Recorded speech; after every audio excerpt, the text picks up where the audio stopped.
विधान परिषदेच्या निवडणुका ज्या आहेत त्या होऊ घातलेल्या आहेत। 11 जागांसाठी विधान परिषदेने निवडणुका होऊ घातलेल्या आहेत आणि त्यातच आता शिवसेना ठाकरे गटाचे उपनेते शरद कोळी यांना आमदारकी मिळावी अशी बॅनरबाजी जी आहे ती शरद कोळी यांच्या कार्यकर्त्यांनी केलेली आहे। आपल्यासोबत शरद कोळी आहेत, काय सांगाल? बॅनरबाजी झालेली आहे, आपल्याला आमदार करावं, एका निष्ठावंत आणि कडवट शिवसैनिकाला आमदार करावं अशी मागणी बॅनरमधून करण्यात आलेली आहे। मुळामध्ये ज्या ज्या शिवसैनिकांनी पदाधिकाऱ्यांनी माझी आमदारकी मला मिळावं, विधान परिषद उद्धव साहेबांनी घ्यावं म्हणून जी मागणी केली त्या सर्व पदाधिकाऱ्यांचं मनापासून मी आभार व्यक्त करतो। परंतु शरद कोळी हे पक्ष फुटल्यानंतर ज्यावेळेस उद्धव साहेबांच्या उपस्थितीमध्ये मातोश्रीमध्ये प्रवेश केला, मी त्याच दिवशी साहेबांना सांगितलं आहे की मी पदासाठी, खुर्चीसाठी, हारासाठी, तुरासाठी मी पक्षात प्रवेश केलेला नाही। मला आमदारकी द्यायचा न द्यायचा हे उद्धव साहेबांच्या हातात आहे। उद्धव साहेब त्याचे मालक आहेत, आदित्य साहेब त्याचे मालक आहेत, परंतु मला आमदारकी मिळावी म्हणून मी काम करत नाही। मी नुसतं या 40 गद्दारांच्या, या विरोधकांचा शाब्दिक शिवसेनेवरचा शब्द किंवा उद्धव साहेबांचा शब्द मी अंगावर घेत नाही। वेळ प्रसंगी तलवारीची धार देखील माझ्या अंगावर घ्यायला मी उद्धव साहेबांसाठी तयार आहे। त्याच्यामुळं मला आमदारकी मिळावी म्हणून मी कुठलं काम करत नाही, मी याच्यापेक्षा देखील जोमानं काम करणार आहे।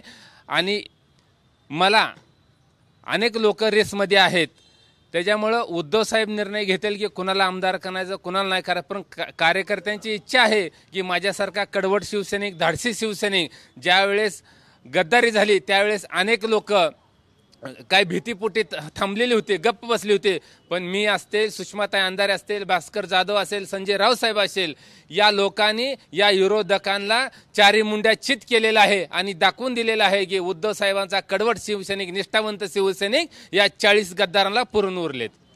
पण मग सुषमा अंधारेंचं नाव देखील विधान परिषदेसाठी येतंय, तुमच्यामध्ये आणि त्यांच्यामध्ये एक स्पर्धा असल्यासारखं चर्चा जी आहे ती कुठेतरी होताना पाहायला मिळते। कुठं सुप्त संघर्ष अंधारे आणि कोळींमध्ये आहे का? बिलकुल आमच्यामध्ये संघर्ष नाही, वडाचढ नाही। मुळामध्ये मी शेतकऱ्याचा मुलगा आहे, मी चिखला मातीतून, काट्याकुट्यातून तयार झालेला कार्यकर्ता आहे। मला उद्धव साहेबांनी एवढा शिवसेनेचा उपनेता केला, यातच मी भाग्य समजतो। ह्याच्यापेक्षा अजून मला दुसरं काय पाहिजे? अहो, शेतकऱ्याच्या मुलाला शिवसेना न्याय देऊ शकते, परंतु या जे काय कार्यकर्त्यांनी बॅरनबाजी केलेली आहे त्यांना देखील वाटतंय की शेतकऱ्याच्या मुलांना, गोरगरिबाच्या मुलाला, फटक्या तुटक्या कार्यकर्त्यांना ही शिवसेनाच मोठी करू शकते, आमदार करू शकते, खासदार करू शकते, म्हणून या कार्यकर्त्यांनी बॅनर लावलेले आहेत। आमची कुठलीही स्पर्धा नाही, जरी सुषमाताई आमदार झाले तरी देखील मला आनंद आहे।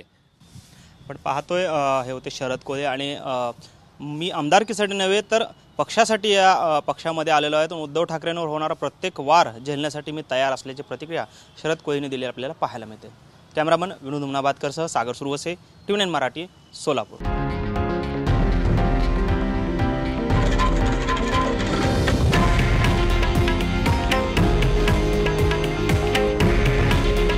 हे आहे देशातील नंबर 1 न्यूज नेटवर्क आणि आपण पाहत आहात TV9 मराठी।